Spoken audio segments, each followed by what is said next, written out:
Hi friends, hope you all are doing well. So coming up with my next video on The Tempest Act 1 Scene 2.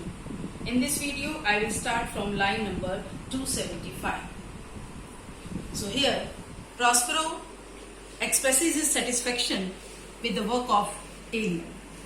Ariel has given the explanation of Tempest, how he raised the Tempest, and whatever was told by Prospero has been done wonderfully well by Ariel. So now Prospero tells to Ariel that thy charge exactly is performed, but there is more work. What is the time of the day? And Ariel replies, past the mid-season. So Prospero says that yes, I am very happy with your service, but still there is something more to be done by you. I still need your help. So let me know what is the time of the day. And Ariel replies, it is past mid-season, refers to it is past afternoon. So it is afternoon time. Prospero at least 2 glasses. 2 glasses refers to 2 hours. It means we are having at least 2 hours, the time between 6 and now. Yani ki now and the time between 6. Up to 6 o'clock, we have still 2 hours with us and must by us both be spent more preciously. And we must make maximum use of this time. This time is very precious. I cannot let it go waste. So Ariel says, is there more toil? Since thou dost give me pains, let me remember thee what thou hast promised, which is not yet performed me. Ariel says in line 283, you can see, is there more toil? Oh, there is something more I have to do for you. Okay, no problem. But since you have given me so hard task, so much tough task, so let me remind you one thing. Master, let me remind you about your promise. You gave me a word, but you have not kept that word till now. You have not fulfilled your promise. Prospero says, how now, moody, what is it thou canst demand? Prospero is a bit, you can say, angry with him. He does not like the way Ariel is talking. He does not like the bluntness or the sharpness of Ariel. So Ariel tries to remind Prospero about his promise. But Prospero gets angry. He does not like the bluntness of Ariel. So he says that, how now, Moody, what is it thou canst demand? What are you demanding? You cannot demand it. I understand your words. I know what you want to say. But you cannot make such demand. What do you demand? What do you ask from me? Ariel, my liberty. Ariel bluntly says that I want my freedom back. Prospero, before the time be out, no more. Prospero says before the time be out. Yani ki before the time is over, I cannot set you free. I cannot give back your liberty to you. So don't ask it again and again. Ariel, I pray thee, remember I have done thee worthy service, told thee no lies, that made no mistakings, served without or grudge or grumbling, thou didst promise to bait me a full year. Line number 290. Ariel insists on his liberty. He says, I request you that please don't forget that I have done you a wonderful service. Whatever I have done for you, that was not an ordinary thing. I have rendered you a very useful service, told thee no lies. I never told you any lies. I never make any mistake in my doings. And I served you without any grievance, without any complaint. I did not have nagging attitude while I was serving you. With all positivity, I did according to your commands. Thou didst promise to bait me a full year.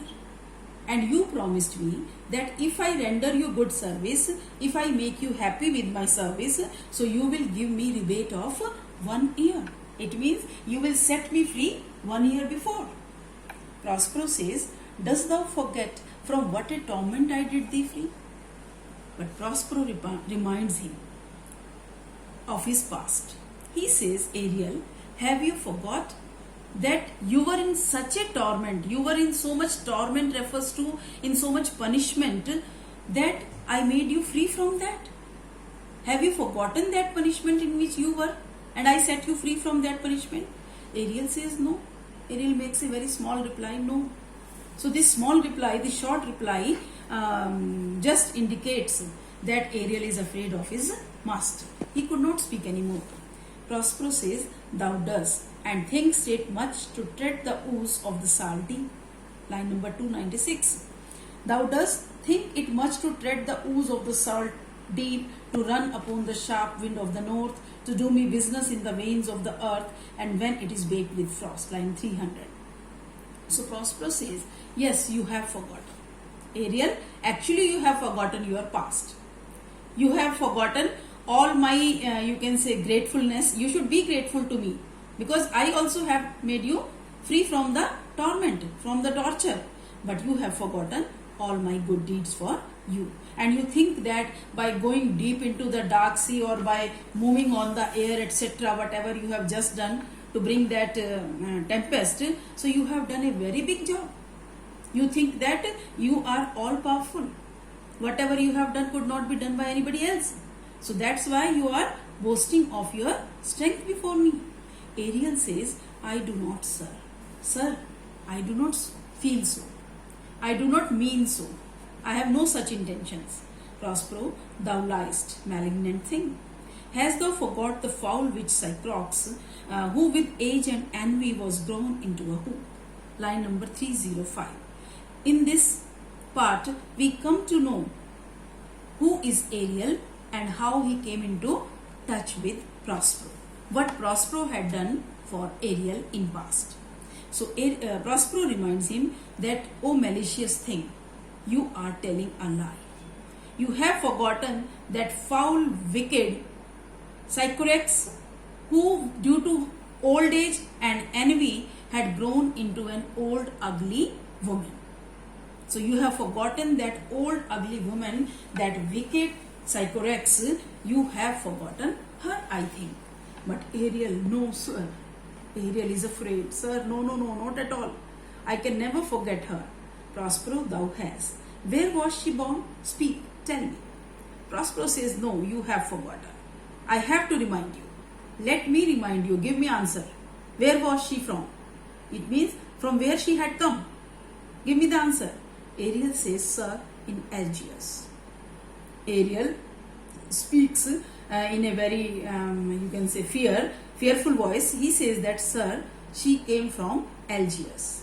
Prospero, oh, was she so? I must once in a month recount what thou hast been, which thou forgettest. Line number 310. So Prospero says that, oh, you remember that. Okay. So once in a month, I think I should remind you what you have forgotten. I should remind you about your past, about that wicked Sycorax, this damned witch Sycorax, for mischiefs manifold and sorceries terrible to enter human hearing, from Argius thou knowest was banished. For one thing she did, they would not take her life.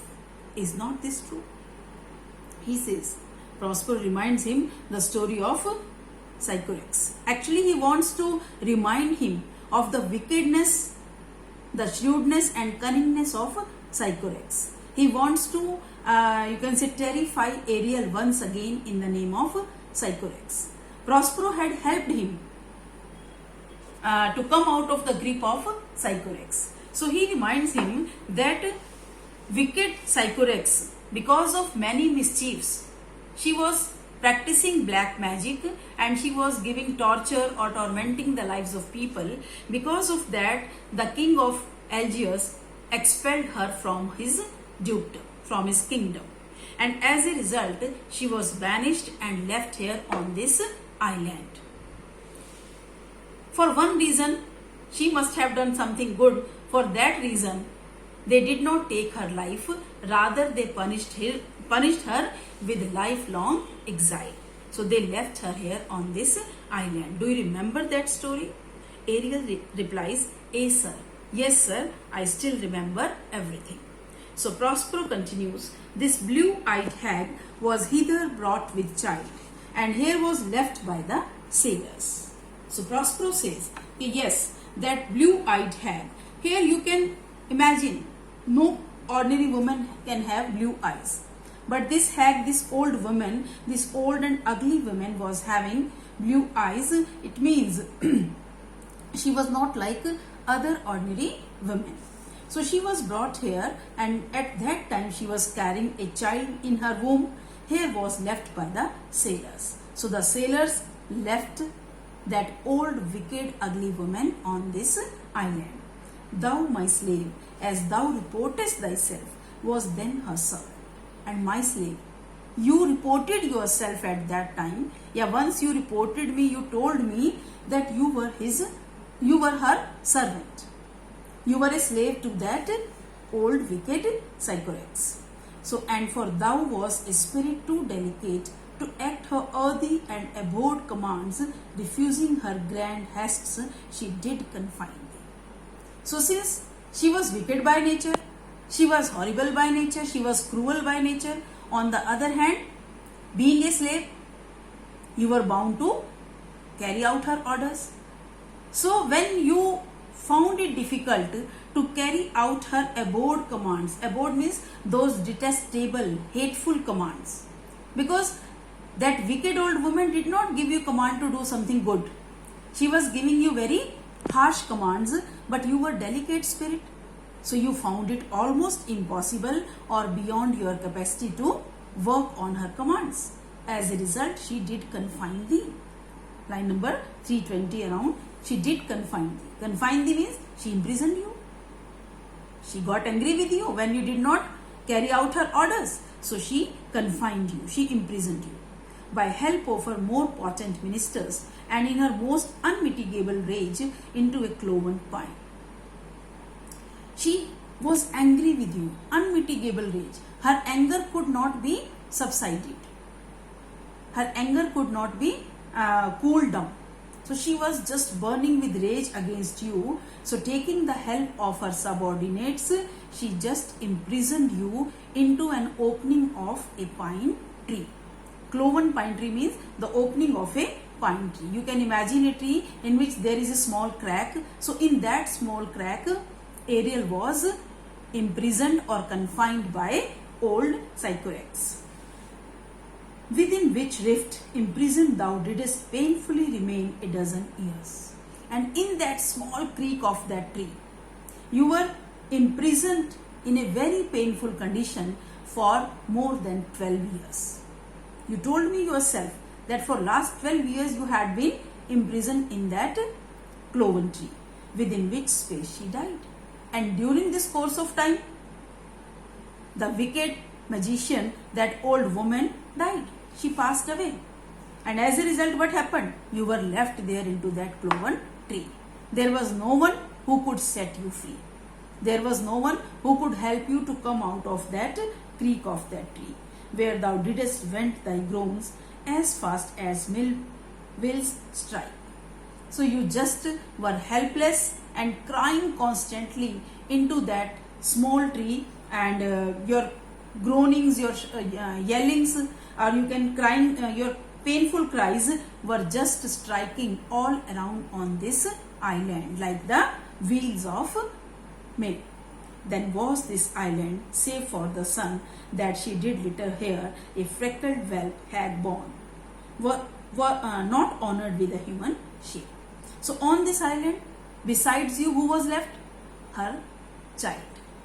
She had given birth to a child here, and that child, he was not like an ordinary human being.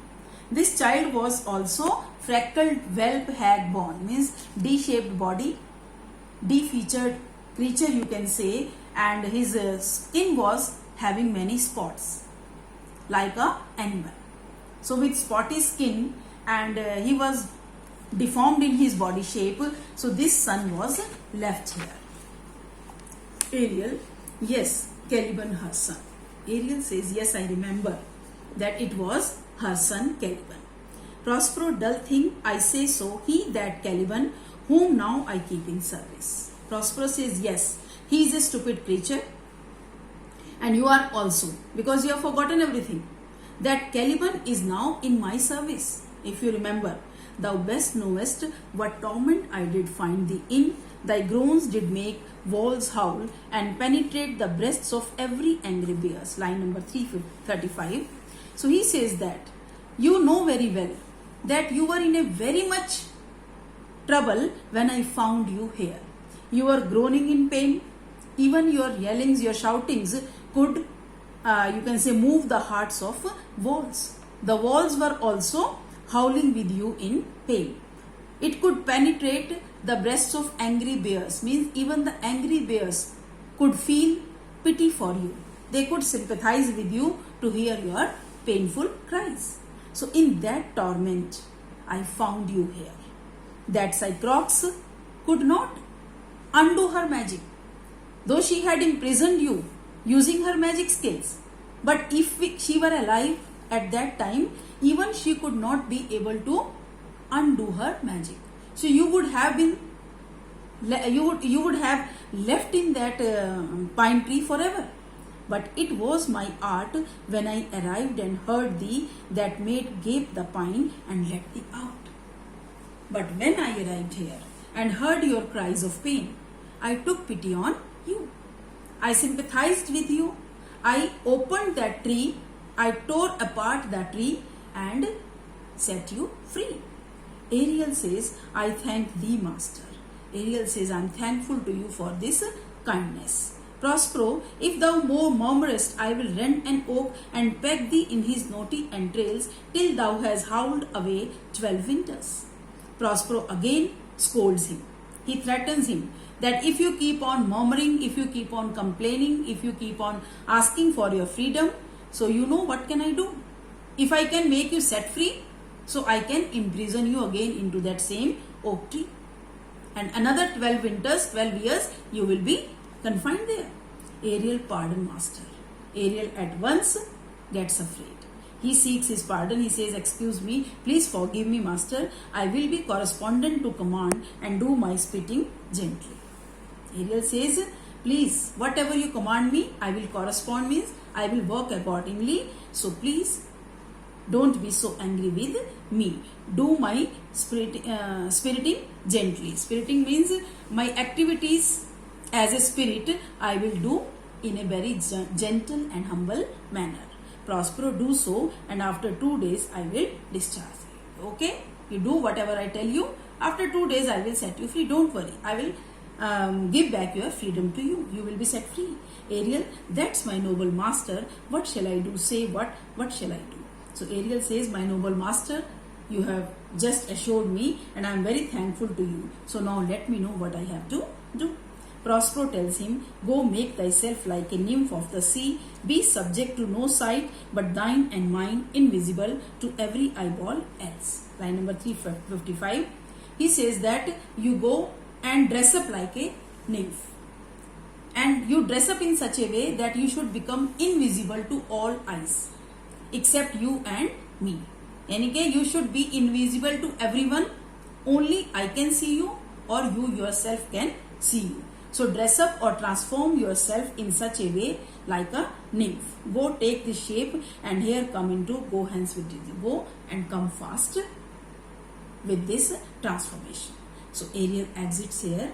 We stop here at this point, and I hope you all have understood that Shakespeare has tried to propose the idea of liberty, because in those days there was a custom of slavery prevailed in most of the societies. So Shakespeare indirectly raised a voice against slavery. Everybody has a natural instinct of being free. So through Ariel, he projects the idea of freedom also. And Prospero is very powerful magician, sorcerer, you can say. And we have understood that Prospero could do wonderful work which was